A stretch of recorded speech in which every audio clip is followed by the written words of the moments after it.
본 콘텐츠는 경기도와 경기콘텐츠진흥원의 지원 사업을 통해 제작되었습니다. 안녕하세요. 귀에 쏙쏙 수원시 조례를 진행할 저는 아주대 로스쿨에서 헌법을 담당하고 있는 오동석 교수입니다. 7번째 시간인데요. 먼저 안타까운 소식을 좀 전합니다. 진행을 도와주셨던 권명랑 선생님을 모시지 못했습니다. 제가 일정 관리를 잘못한 탓인데요. 여러분의 양해를 부탁합니다. 7번째 시간 조례는 수원시 청년 기본 조례입니다.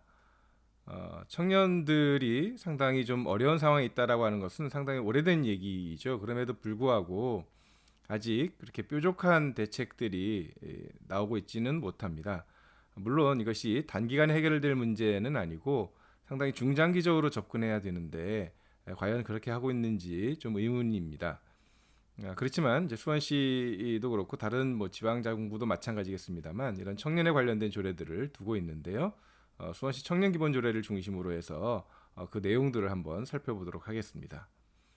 먼저 2021년 9월 16일자 뉴스핌의 기사 중 일부를 한번 제가 읽어보겠습니다.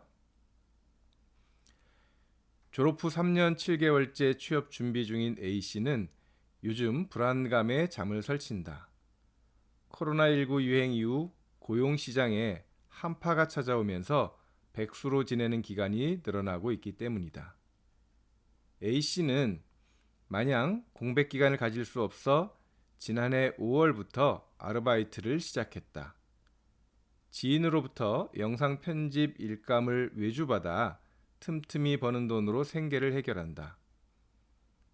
일을 하지 않을 때에는 주로 면접 스터디를 다니며 취업 준비에 매진한다.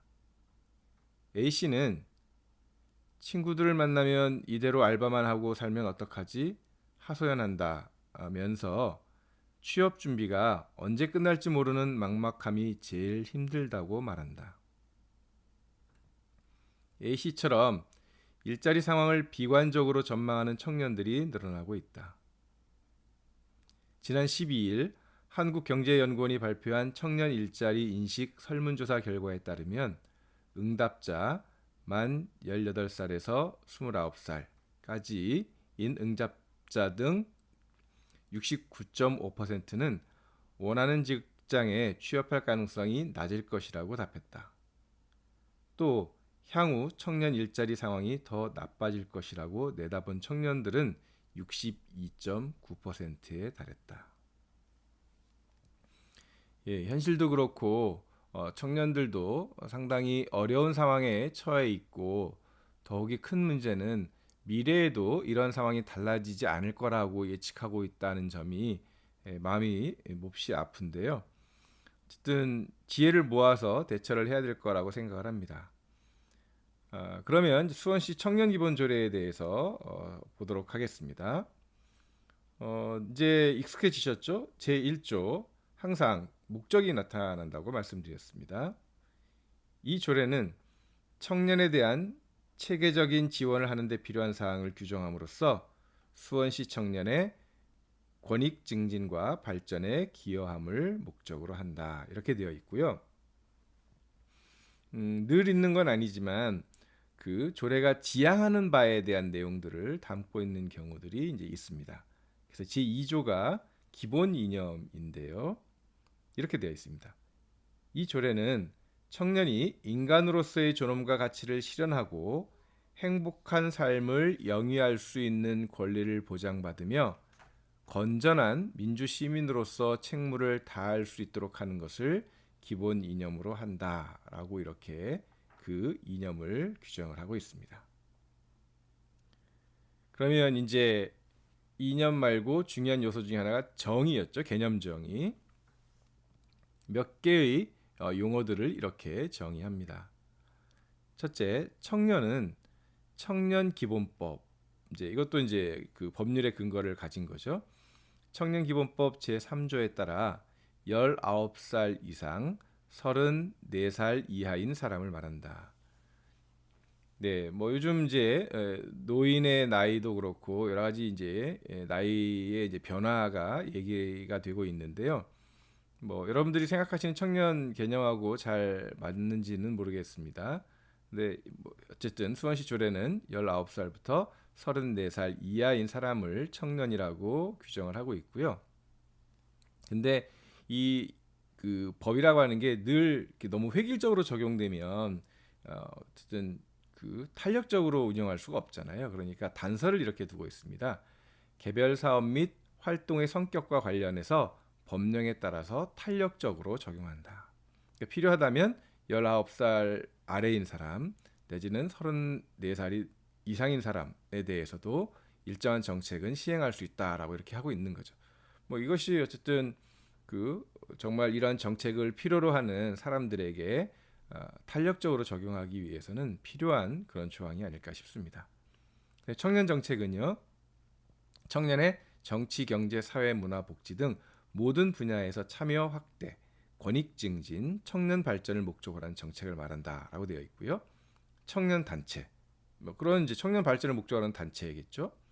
청년 활동, 청년들이 청년 발전에 필요한 활동을 하는 것을 말하겠고요.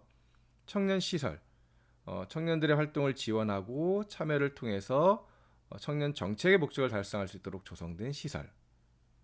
청년 발전, 이게 좀 앞에서 이제 청년 발전이라는 개념이 나왔기 때문에 좀 설명이 필요할 것 같죠. 청년의 권리 보호 및 신장, 정책 결정 과정 참여 확대, 고용 촉진, 능력 개발, 복지 향상 등을 통해서 정치, 경제, 사회, 문화의 모든 영역에서 청년의 삶의 질을 향상시키는 것을 말한다라고 이렇게 규정을 하고 있습니다. 그 다음에는 이 조례를 이제 실질적으로 시행하는 이제 주체는 이제 수원시지만 그 책임은 이제 단체장인 시장에게 있는 거니까 시장의 책무에 관련된 내용을 이렇게 규정을 하고 있는 거죠. 수원시장은 청년 발전에 필요한 법적, 제도적 장치를 마련해서 시행해야 한다. 그리고 그런 정책을 수립할 때는 청년의 참여 또는 의견 수렴을 보장하는 조치를 해야 될 거고요. 그리고 모든 청년들이 참여할 수 있도록 공정한 기회 보장을 위해서 제도적 장치를 마련해야 되고, 항상 정책은 그냥 책상에 앉아가지고 만들어낼 수는 없는 거잖아요. 그러니까 효율적으로 청년 정책을 추진하기 위해서는 청년 정책 연구 및 청년 실태 조사를 하도록 또는 할 수 있도록 이렇게 규정을 하고 있고요. 또 늘 그렇지만 많은 청년들이 이 정책을 알고 참여를 해야 되니까 널리 홍보하고 교육하도록 하는 내용을 담고 있습니다.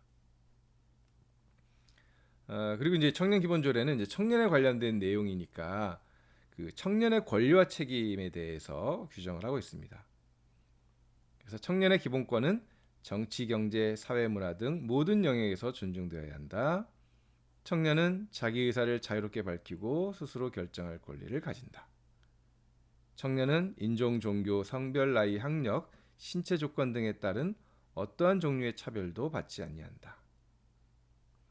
청년은 사회의 정당한 구성원으로서 국가 사회의 의사 결정에 참여할 권리를 가진다. 여기까지가 이제 권리겠고요. 책임은 청년은 자신의 능력을 개발하고 건전한 가치관을 확립하며 가정, 사회 및 국가의 구성원으로서의 책임을 다하도록 노력해야 된다. 근데 사실 책임에 관련된 규정을 둘 수 있습니다. 그런데 여기에서 말한 대로 자신의 능력을 개발하고 가치관을 확립하고 구성원으로서의 책임을 다해야 하고 싶은 열망은 다 있는 거죠. 그렇다라고 한다면 이것을 실현할 수 있게 하는, 그리고 그것을 실현을 요구할 수 있는 권리가 저는 좀 더 중요하다고 생각을 하고, 이런 책임은 사실은 청년들이 진다라기보다는 사회 내지는 국가, 그리고 이 시대를 함께 살아가는 청년이 아닌 상당히 기성세대를 의미하겠죠. 아동들은 아닌 이런 기성세대들이 여기에 대해서 사실은 책임을 져야 되는 부분이 더 많다라고 생각을 합니다. 여기와 관련해서 이제 수원시에서 청년 정책을 시행하려면 당연히 또 일정한 계획을 세워야 되겠죠. 이 계획들의 내용은 뭐 그 정책의 내용만 좀 다를 뿐이지 그 구성 요소는 거의 비슷하다라고 이렇게 볼 수가 있겠습니다. 한번 읽어보겠습니다. 수원시의 청년 정책의 기본 방향, 추진 목표, 분야별 주요 시책, 이전에 실행했던 계획에 대한 분석과 평가, 그리고 수원시의 청년 정책에 관한 기능의 조정. 그리고 무엇보다 예산이 필요하잖아요. 그러니까 청년 정책 추진에 필요한 재원의 조달 방법. 이런 내용들을 계획에 담아서 실행을 하도록 이렇게 되어 있습니다. 그리고 또 하나 이제 조직을 항상 말씀드렸죠. 수원시 청년정책조정위원회가 있습니다. 그래서 앞서 말씀드렸던 실행계획을 수립하고 변경에 관한 내용들, 연도별 추진 실적을 점검하고 평가하는 내용, 그리고 사업을 조정하고 협력하는 데 필요한 내용들, 그리고 제도적 개선 사항, 이런 것들을 이제 이 위원회에서 심의를 하고 조정을 해서 시장에게 이렇게 제안하는 내용을 어쨌든 이행하도록 하는 내용이 이제 바로 이 위원회에서 하는 일이다라고 말씀드릴 수가 있겠습니다. 특히 이제 이 청년 정책의 경우에는 다른 정책도 마찬가지지만 청년들의 직접 참여하고 목소리를 내는 것이 중요하겠죠. 그러니까 시장은 청년의 범위, 활동 분야, 참여 방식 등이 다양한 청년들의 활동 모임을 구성하고 활동할 수 있도록 지원 방안을 마련해야 된다라고 규정을 하고 있고요. 그리고 청년 정책을 주로 다루는 위원회를 구성할 때는 위원회 2분의 1 이상을 청년으로 위촉하도록, 그래서 당사자인 청년이 자신들의 요구와 필요성에 관련된 의견을 적극적으로 개진하도록 하는 이런 이제 규정을 두고 있습니다. 그리고 이 정책 결정 과정에서 청년의 의사를 반영하고 청년의 참여를 보장하기 위해서 노력해야 된다라는 내용을 규정을 하고 있고요. 또한 이런 이제 개인이나 단체로 이루어진 그런 청년들이 자신들의 의견을 반영할 수 있도록 하기 위해서 협의체를 구성 운영하도록 되어 있습니다.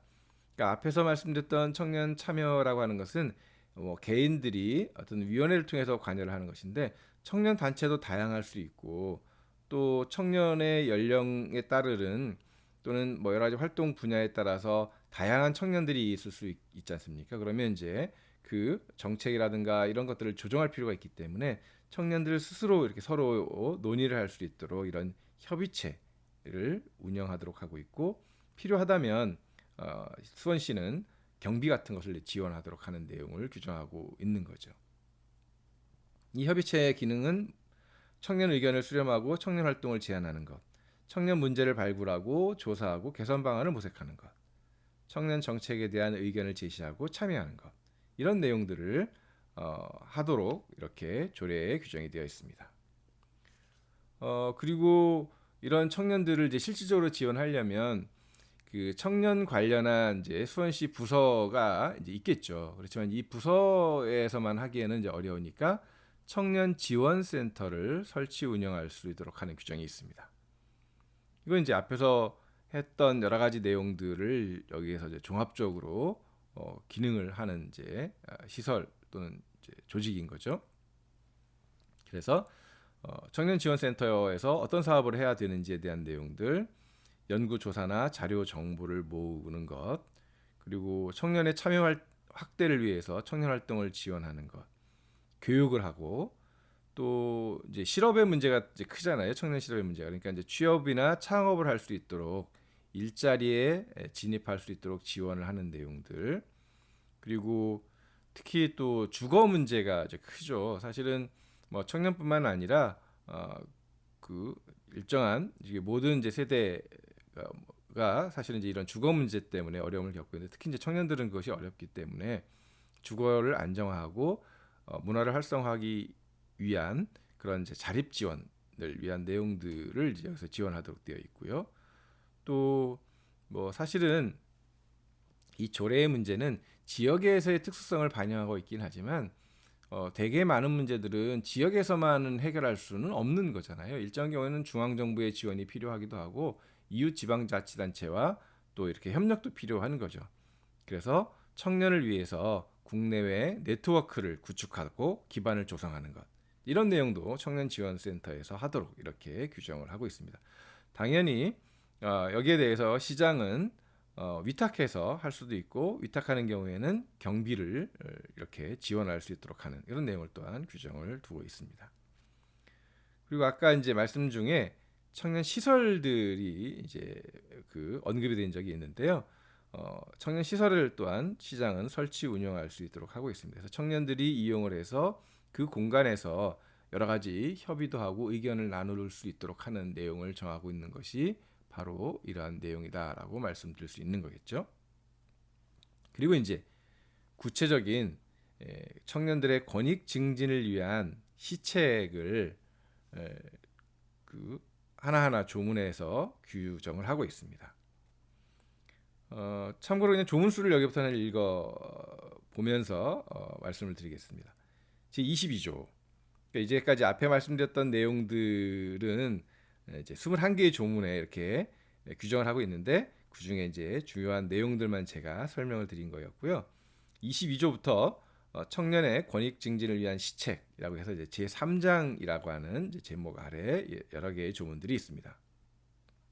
22조는 청년의 능력 개발 지원. 시장은 창의적이고 전문적인 우수 인재 양성을 위한 교육 과정의 개발과 운영을 지원할 수가 있다. 그리고 청년의 범위에 따라서 맞춤형으로 정보를 제공하고 다양하게 체험을 할 수 있도록 생애 주기별 맞춤형 교육 방안을 마련해야 된다. 제가 이제 조문을 그대로 읽는 건 아니고요. 여러분들이 좀 이해하시기 좀 쉽게 나름대로 제가 좀 풀어서 이렇게 말씀을 드리고 있습니다. 이제 다만 이제 표제라고 하는데 이제 그 조문마다 괄호를 해놓고 이렇게 제목을 붙여놓고 있거든요. 그것까지는 이제 읽어드리고 있는 겁니다. 제 23조 청년 고용 촉진 및 일자리의 지원 등. 시장은 청년 고용을 확대하고 일자리의 질을 향상하기 위한 대책을 마련해서 시행을 해야 될 거고 또 그런 청년을 고용을 확대하기 위해 취업 지원 방안을 마련해야 된다. 제24조 청년의 창업 지원. 시장은 청년의 창업을 촉진하고 창업 환경을 개선하기 위한 대책을 마련해야 된다.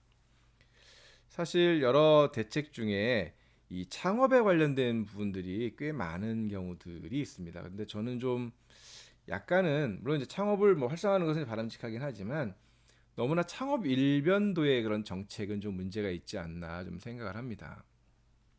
사실은 뭐 요즘 특히 코로나19 상황 때문에 자영업이 어려운 물론 이제 그 창업이라는 게 꼭 자영업만을 의미하는 것은 아닙니다만 그리고 여러 가지 상황을 고려해 보면 사실은 그 많은 고용을 창출할 수 있는 이 창업은 그 소규모이거나 아니면 개별인 것이 가능성이 높잖아요. 그런데 사실 많은 이런 실업의 문제에 대해서 접근할 수 있는 것은 오히려 좀 큰 기업에서 그 다양한 이런 고용을 좀 창출하는 것이 일자리를 마련하는 것이 상당히 중요할 거라고 생각을 합니다. 물론 사실 이 이제 근로자들의 그런 임금이라고 하는 것은 이제 기업의 입장에서 보면 일종의 비용이겠고 또 이윤을 적정하게 확보하기 위해서 또는 최대한 확보하기 위해서는 비용을 줄이고 여러 가지 이제 생산 이후에 판매라든지 이런 부분을 이제 고려해야 되긴 하겠습니다만 우리 이제 공동체적인 측면에서 보면 뭐 기업에게 뭐 마냥 것을 요구할 수는 없긴 하지만 어느 정도까지는 이윤 추구의 측면도 있지만 함께 살기 위한 일자리 문제를 나름대로 적극적으로 해결할 수 있도록 노력하는 것이 좀 필요하지 않을까 싶습니다. 물론 이건 이제 법으로 강제하기는 좀 어려운 상황이기는 합니다. 그다음에 제25조 청년 주거 안정 등 생활 안정. 아까 그 계획이나 이런 데 보면 이제 주거 안정에 관련된 내용이 있잖아요. 시장은 청년의 주거 안정 및 주거 수준 향상을 위해 공공임대주택 공급, 공유경제를 활용한 주거 임차 등의 대책을 수립 시행할 수 있다. 이것도 사실 좀 공공임대주택을 공급한다고는 하지만 여전히 공공기관에 의해서 이루어지는 이런 주택 단지의 공급이라고 하는 부분도 상당히 좀 개발 이익과도 연결되어 있는 부분들이 좀 있어서 좀 상당히 좀 유의해서 좀 접근해야 될 것 같고 좀 더 활발하고 적극적인 정책이 좀 필요하지 않을까 싶습니다. 그리고 이건 지방정부 차원에서 향하기에는 좀 어려운 면이 없지 않아 있기 때문에 국가 차원에서 지방정부와 협력해서 이런 대책은 좀 더 적극적으로 좀 이렇게 좀 해야 되지 않을까 싶습니다. 두 번째로 시장은 청년의 주거 환경 개선을 위한 방안을 마련하고 최저 주거 기준에 미달하는 주택 또는 주택 외의 거처에 거주하는 청년의 권리 구제를 위해서 노력해야 된다. 그래서 이 주거의 기준이라고 하는 것도 일정한 공간 확보가 되게 중요하지 않습니까? 그리고 최소한의 시설도 있어야 될 거고요. 그래야지만 생활이 유지가 되는 것이지 단지 주거할 수 있는 이제 그런 공간만 있다고 될 것은 아니고 그에 필요한 여러 가지 시설까지도 좀 고려를 해서 마련하는 것이 필요하겠다고 생각할 수 있겠습니다. 물론 이제 그러다 보면 예산이 많이 투입될 수밖에 없고 어떻게 재정을 확보할 것이냐의 문제도 상당히 중요한 문제인 건데요. 사실 뭐 경제적 불평등의 문제 또는 양극화 문제를 생각을 해보면 좀 더 적극적인 그런 세수 확보의 노력도 여기에 포함이 되어야 될 것입니다. 그런데 세수 확보의 노력은 지방정부 차원에서는 이제 국세와 지방세로 이렇게 크게 나누는 경우에 지방세 부분이 좀 적은 비중을 차지하는 데다가 상당한 예산을 어쨌든 집행하는 데 있어서도 제약을 받고 있기 때문에 지방정부 차원에서는 좀 어려운 면이 있습니다. 그래서 이런 것들은 이제 중앙정부가 재원을 마련해서 지방정부에게 예산을 배분하고 지방정부 차원에서 자율적으로 그 지역의 특성에 맞는 청년들을 위해서 필요한 맞춤형 이런 이제 주거 안정 등의 조치를 취하는 것이 필요하다라고 말씀드릴 수 있겠습니다. 그리고 시장은 청년 지원을 저해하는 생활 불안정 요소를 적극적으로 찾아내고 이를 해소하기 위한 지원 방안을 마련해야 된다라고 이렇게 규정을 하고 있고요. 그다음에 제26조 청년의 복지 증진. 시장은 청년의 신체 정신 건강 증진과 삶의 질 개선 등 복지 증진을 위한 대책을 마련해야 된다. 제27조 청년 금융 생활 지원 등. 시장은 부채가 있거나 부채 및 빚이겠죠. 그 이자를 상환하기 어려운 청년을 위한 지원 대책을 수립 시행할 수 있다. 이건 역시도 상당한 재원이 있지 않으면 실효성을 가지기가 되게 좀 어려운 부분이 있어서 어떻게 이 재원을 마련할 것인가. 또 뭐 어느 정도는 회수를 할 수는 없잖아요. 무상 지원이 아니니까. 그런데 이 회수가 가능하기 위해서는 또 그밖에 이 청년들이 다시 이제 금융 지원을 받은 다음에 다시 그것들을 상환할 수 있도록 하는 어떤 일을 하게 해서 그걸 상환할 수 있게 할 것인지가 같이 고민이 되어야 되겠죠. 제28조 청년 문화활동 지원. 시장은 청년의 삶의 질 향상을 위해서 청년 문화를 활성화하기 위한 방안을 마련해야 된다. 그리고 창의적 청년 문화 형성을 위해서 청년 문화예술인의 창작 활동을 지원하고 청년의 문화예술 향유를 확대하기 위해서 노력해야 된다. 라고 하는 내용을 규정하고 있습니다. 그리고 제29조 청년 국제협력 지원. 시장은 청년의 국제 평화 증진 운동과 국제 협력 활동 기회를 보장하기 위한 대책을 마련해야 된다. 이것도 역시 뭐 실질적으로 교류를 하는 데 있어서는 여러 가지 인적인 네트워크를 형성할 수 있도록 하는 지원도 필요할 것이고 또 실질적으로 만나는 데 필요한 부분들이 좀 있기 때문에 이런 것 역시도 예산이 좀 확보되는 것이 되게 중요하다라고 볼 수 있겠습니다. 그럼에도 불구하고 어쨌든 이런 예산을 적절히 투입해야지만 청년들이 자리를 잡고 그들의 삶 자체를 돌보는 한편 사회적으로 기여할 수 있는 그런 길을 열어줄 수 있는 것이기 때문에 이런 문제에 대해서는 좀 더 적극적인 조치가 물론 사실 여러 정책적인 지원들이 필요한 분야가 많기는 합니다만 이제 그 중에 중요한 부분 중에 하나가 또 청년 부분이 아닐까 싶습니다. 예. 오늘은 하나의 조례를 좀 더 살펴보도록 하겠습니다. 수원시 청년 기본소득 지급 조례가 있습니다. 수원시에 거주하는 청년에게 청년 기본소득을 지급을 해서 청년층의 사회적 참여를 지원하는 이제 그런 내용의 조례인데요. 여기에 청년은 만 19살 이상 24살 이하. 아까 기본 조례와 좀 성격이 다르죠. 그래서 제한적으로 청년을 이 조례에서는 규정을 하고 있고 기본소득은 이제 많이 들어보셨을 것 같습니다. 기본권 보장을 위해서 사회보장적인 이제 금전을 지급하는 것이고 그 지급은 수원시 지역 화폐를 통해서 지급을 하도록 이렇게 되어 있습니다. 그래서 이건 이제 경기도의 그 청년 기본소득과 연동이 되어 있는 것이어서 만 24세 청년에 대해서만 사실은 그러니까 그 범위가 좀 되게 좁죠. 역시 예산의 문제가 있기 때문에 그렇게 이렇게 제한적이다라고 볼 수가 있는 거겠죠. 그래서 관련 절차에 대한 내용을 규정을 하고 있으면서 만 24세가 되는 청년들에게는 기본소득을 지원하도록 이렇게 규정을 하고 있습니다. 아무쪼록 이런 내용들이 좀 확산이 되어서 이 기본소득을 바탕으로 청년들이 자유롭게 자신들의 미래를 설계도 하기도 하고 이렇게 할 수 있는 실질적인 어쨌든 지원으로 확장되기를 좀 바라는 면이 있습니다. 물론 기본소득에 대해서는 여러 가지 논쟁이 많고 또 청년 이외에 뭐 농민 또는 여러 여성 등 확장이 되는 데 있어서는 재원의 소요가 상당히 많이 필요하기 때문에 여러 가지 다른 그 사회복지 정책과 연동해서 또는 그것과 잘 비교를 해서 좀 시행을 해야 되는 면이 있기는 합니다만 어쨌든 우리가 좀 생각해 볼 수 있는 그런 그 사회복지 정책 중에 하나가 아닐까 싶은 생각입니다. 예, 이제 마무리를 하겠습니다.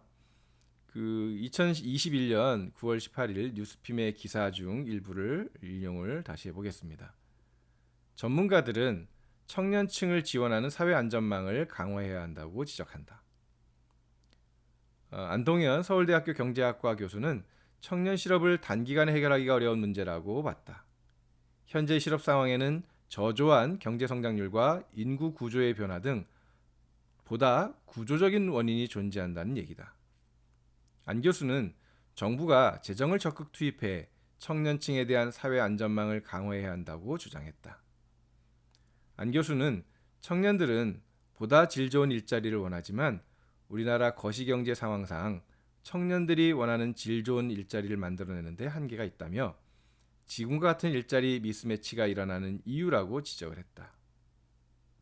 그러면서 중소기업과 대기업 간 임금 격차를 줄이는 방안이 필요한데 지금처럼 정부가 재정을 투입해서 지원을 확대하는 것이 가장 현실적이고 효과적인 방법이라고 말했다. 예, 이 전문가의 입장에서도 역시 중장기적인 그런 접근이 필요하고 또 다양한 사회 경제적 환경을 변화시키고 조성하는 것을 통해서 이 문제를 해결할 수 있다라고 하는 얘기를 하고 있습니다. 사실 청년이 결국 나중에 이제 장년이 되는 거고 또 그 중에서 이제 가정을 이루는 사람들은 또 자녀를 양육하게 되는 거고 또 나중에 노인이 되는 과정에 있는 거겠죠. 그러니까 지금의 청년의 정책을 잘 수립하는 문제는 결국은 나중에 노인 정책까지도 결국은 이제 잘 마련하기만 하면 일부 그렇게 담보하는 그런 의미가 있는 거라고 볼 수 있겠습니다. 물론 이제 지금의 노인 빈곤율이 우리나라가 OECD 국가에서 상당히 높기 때문에 지금 현재로서는 이제 노인 정책에 대해서 더 많은 노력이 필요하지만 어쨌든 지금부터 청년 정책을 잘 수립하면 나중에 노인 정책의 일부를 또 부담하는 면이 있는 거고요.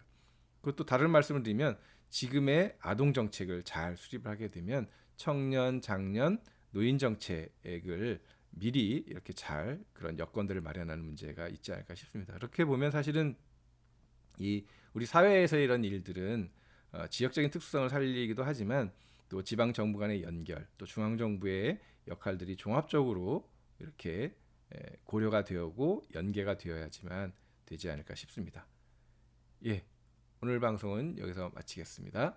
끝까지 들어주셔서 고맙습니다. 지금까지 진행의 오동석이었습니다.